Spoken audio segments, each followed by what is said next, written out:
Cześć! W dzisiejszym odcinku poruszymy ważny temat dotyczący Twojego czworonoga. Jeśli chcesz lepiej zrozumieć jego potrzeby i zachowania, jesteś we właściwym miejscu. Chcesz wiedzieć więcej o swoim pupilu? Zostań i posłuchaj. No dobrze. Zanim zaczniemy, to najpierw muszę się do czegoś przyznać. Mamy mały poślizg. Taki tyci, jednodniowy, ale uczciwie mówiąc, to pies mnie znowu zagadał. No bo jak tu się skupić, kiedy człowiek chce coś nagrać, a tu obok masz dwie pary oczu, które patrzą jakby mówiły halo, halo, ale teraz jest czas na głaskanie. A potem spacer. A potem może jednak jeszcze jeden spacer. A potem, no wiadomo. Więc jeśli czekaliście na nowy odcinek wczoraj, przepraszam. Ale za to dzisiaj wracamy z tematem, który każdy psiarz zna aż za dobrze. Dlaczego ten nasz pies łazi za nami wszędzie? I to nie tylko wszędzie, w sensie po mieszkaniu, ale dosłownie, wszędzie. Do kuchni jest, do łazienki, proszę bardzo, do piwnicy. No przecież. A jak? Dzisiaj więc porozmawiamy sobie o tym, dlaczego twój pies chodzi za tobą krok w krok. Co to znaczy, skąd się bierze ten nawyk i dlaczego to wcale nie jest takie głupie, jak mogłoby się wydawać. Gotowi? No to zapraszam. Kundel Podcast startuje, a ja, jak zwykle, w towarzystwie jednego bardzo wiernego cienia z ogonem. Okej, kochani, to teraz wyobraź sobie scenę. Idziesz do kuchni. Nic wielkiego. Może po herbatę, może po ciastko. I co się dzieje? Słyszysz te znajome pazurki stukające o podłogę.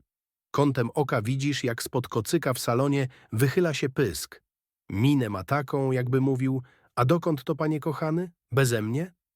I rusza. Wstaje, przeciąga się z tym uroczym ziewnięciem, które zna każdy opiekun psa i drepcze za tobą. Niby leniwie, niby bez celu. Ale tak naprawdę wielka misja towarzyszenia właśnie się rozpoczęła. Bo przecież pies nie chce niczego przegapić. Nie chce, żeby coś się wydarzyło bez niego. A już na pewno nie chce, żeby jego człowiek zniknął mu z pola widzenia. I teraz ktoś mógłby zapytać, ale po co on to robi? Przecież nie dzieje się nic ciekawego. No i tu, moi drodzy, właśnie się mylicie. Dla psa wszystko, co robisz, jest ciekawe. Kiedy otwierasz lodówkę, to może być uczta. Kiedy otwierasz drzwi od łazienki, to może być przygoda. A kiedy siedzisz na kanapie, to może być najpiękniejsza wspólna chwila dnia. Pies podąża za tobą nie dlatego, że ma jakiś plan. On podąża, bo jesteś jego planem. A teraz pomyśl o tym tak. Dla ciebie to tylko dzień, rutyna, praca, obiad, pranie. Ale dla twojego psa to cały jego świat. Nie ma przecież niczego poza tobą. Nie zna zegarka, nie zna jutra. Zna tylko tu i teraz. A jeśli tu jesteś ty, to wszystko jest dobrze. Dla psa, nawet dorosłego, nawet dużego, nawet tego, który na spacerze warczy jak rycerz z tarczą. Ty jesteś gwarantem bezpieczeństwa. To właśnie ty. Nie ogrodzenie, nie kanapa, nie karma, tylko twoja obecność. Znasz to uczucie, prawda? Wstajesz z kanapy. Niby nic.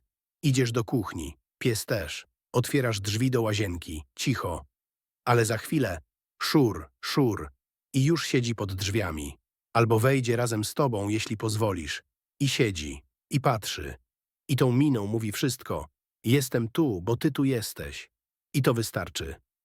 Wiesz, to nie jest potrzeba kontroli. To nie jest obsesja. To nie jest problem behawioralny. To jest miłość zbudowana na strachu, który odszedł dzięki tobie. Bo zanim ten pies trafił do ciebie, być może był zupełnie sam. Może siedział w kojcu, w którym nikt nie zaglądał.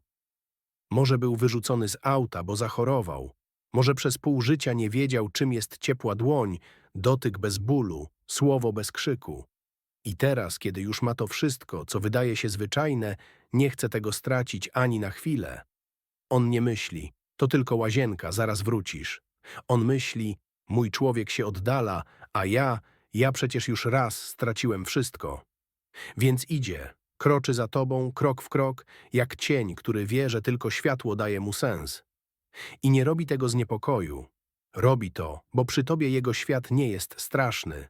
Robi to, bo twój zapach, twój głos, nawet odgłos twoich kapci, to wszystko jest jak ciepły koc na zimę dla jego duszy.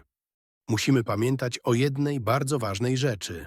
Psy, choć dziś mają swoje własne legowiska, smycze z amortyzacją, imienne miski i konta na Instagramie, to jednak są potomkami wilków. No, może nie wyją do księżyca, chociaż niektórym się zdarza, zwłaszcza jak usłyszą syrenę. I może nie polują na jelenia, chyba że pluszowego, ale w ich sercu wciąż tli się ten pradawny, cichy głos natury. Nie zostawiaj stada, idź za nim. W świecie wilków samotność oznaczała zagrożenie. Bez watachy nie przeżyjesz. Stado to ciepło, stado to bezpieczeństwo, stado to ty. Tak, ty właśnie. Nawet jeśli siedzisz teraz w piżamie z kubkiem kawy i nie czujesz się zbyt alfa, dla swojego psa jesteś przywódcą stada. I dlatego on za tobą chodzi, nie z ciekawości, nie z nudy, z instynktu. Bo tam, gdzie idzie lider, tam idzie reszta. A może raczej, tam, gdzie idziesz ty, tam powinien być on. Bo to mówi mu jego psie DNA, gdzieś głęboko, pod warstwą miłości, traum, doświadczeń i karmy Senior Light z chondroityną. I wiesz co? To działa nawet wtedy, gdy twój pies ma 3 łapki, albo już ledwo słyszy, albo nie widzi nic poza tobą.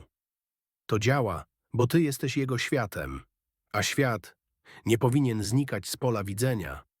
Są takie chwile, kiedy pies chodzi za tobą nie dlatego, że się boi, nie dlatego, że jest głodny, nie dlatego, że coś chce, ale dlatego, że coś czuje. Bo pies nie potrzebuje słów, żeby rozpoznać, że dziś w twoim głosie coś pękło, że twój krok jest wolniejszy niż zwykle, że cisza, która ci towarzyszy, nie jest spokojem, tylko ciężarem. Pies czuje twój smutek. Czuje, że dziś nie śmiałeś się tak jak zawsze. Czuje, że spojrzenie uciekło gdzieś w bok, a ręka, która zwykle głaszcze po karku, zatrzymała się w połowie gestu. I co wtedy robi pies? Nie pisze do ciebie wiadomości, nie stawia kubka z herbatą na biurku, nie powie „będzie dobrze”, ale jest. Siada obok, kładzie łeb na twojej stopie, oddycha równo, nie pyta, nie ocenia, nie zmusza do rozmowy. Po prostu jest. Bo tak działa pies. Idzie za tobą, gdy jesteś silny, ale nie opuszcza, gdy jesteś słaby. Zawsze tam, gdzie serce bije słabiej, gdzie łzy zbierają się pod powiekami, gdzie człowiekowi potrzebna jest obecność bez warunków. To nie kontrola, to nie przypadek. To troska, najczystsza forma miłości, jaka istnieje na tym świecie. I czasem warto się zatrzymać, spojrzeć w te oczy i powiedzieć: dziękuję, że jesteś. I tak sobie myślę.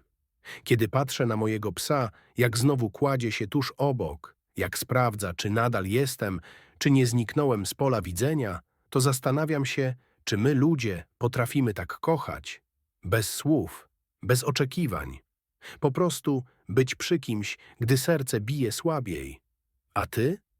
Masz w domu takiego cichego towarzysza? Takiego, który idzie za tobą, nawet do łazienki, nie dlatego, że czegoś chce, tylko dlatego, że jesteś całym jego światem? Napisz w komentarzu, jak wygląda wasza codzienność. Czy też słyszysz te znajome kroki na podłodze? Czy też czujesz ciepło na plecach, gdy zamykasz oczy? Bo te historie, te małe psie chwile są bezcenne. I chcielibyśmy usłyszeć też twoją. Jeśli ten odcinek był ci bliski, jeśli poruszył ci coś pod żebrami, albo po prostu się uśmiechnąłeś, kliknij łapkę w górę. Zostaw suba, jeśli jeszcze nie jesteś z nami.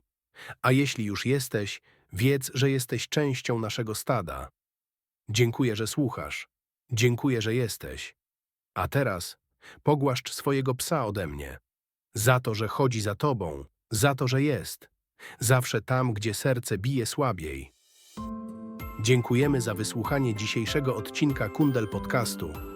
Mamy nadzieję, że zdobyte informacje pomogą wam lepiej dbać o waszych czworonożnych przyjaciół. Zapraszamy do słuchania kolejnych odcinków i dzielenia się nimi ze znajomymi. Jeśli podobał wam się ten odcinek, prosimy o subskrybowanie naszego kanału, zostawienie łapki w górę lub komentarza. Wasze wsparcie pomaga nam tworzyć coraz lepsze treści. Dziękujemy.